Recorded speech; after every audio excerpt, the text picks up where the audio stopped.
I'll be retroactively reviewing earlier seasons, but for now you're getting the Season 7 review. First, deal with it. The season is pure payoff with barely any room to breathe. Fan favourites from different storylines finally meet and interact. Giant explosive set pieces with destruction and scale that could rival big budget movies happen. Reunions and huge plot twists are squished uncomfortably together.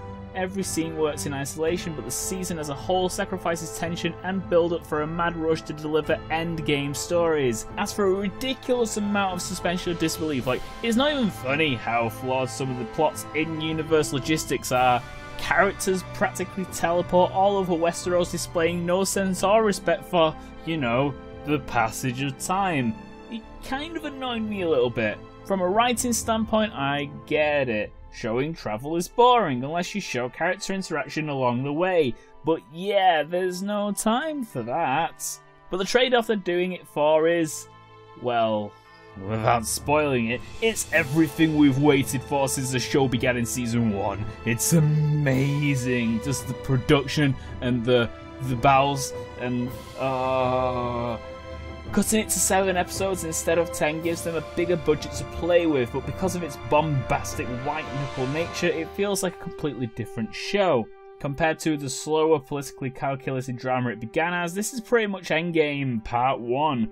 It's really up to the viewer if they can forgive the glaring, gaping plot holes for the sake of cool-as-fuck payoff. And to be honest, they probably will. Okay, Game of Thrones, final season, just watched it. First thing, let me get this out of the way.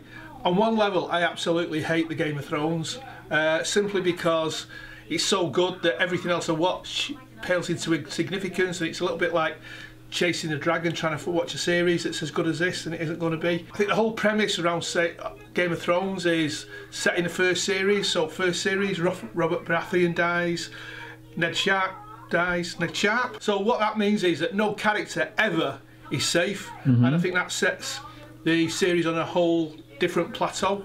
I mean, I would argue that this season has done more to take away the idea of death than anything else, because like Jon Snow has nearly died, Jaime's nearly died, they've all nearly died, but none of them actually bit the bullet. So isn't plot armor more prevalent than anything else? Yeah, possibly, quite possibly, but I still think it's there. I mean, Series 7, Episode 6, I actually thought that either Jaime was going to die or Daenerys was going to die when Jaime's charging towards Daenerys on the back of the charger. But obviously neither of them died, but I actually thought for a minute they were going to die. I thought that Jon Snow was dead when he went into the pool before they pulled him out again, or he got out again. So I think, for me anyway, I'm on the edge of my seat when... Input from Generation X. Yeah, I'm still on the edge of my seat when I'm watching it, and I don't know if someone's going to die or not. But you can pull holes in the plot. You know, the timeline in the last episode where Daenerys came up and saved them all at the wall. Yeah. You know, very tenuous there, the explanations for it. But I'd still give it a gold leaf. Is it you do? Yeah, gold leaf. I mean, it's got its faults, but I think the rest of it more than makes up, more than compensates for. That's fair. So, I think for me, the difference between a gold leaf and an awesome rating on this one is whether you consider the plot problems to be significant or not, right?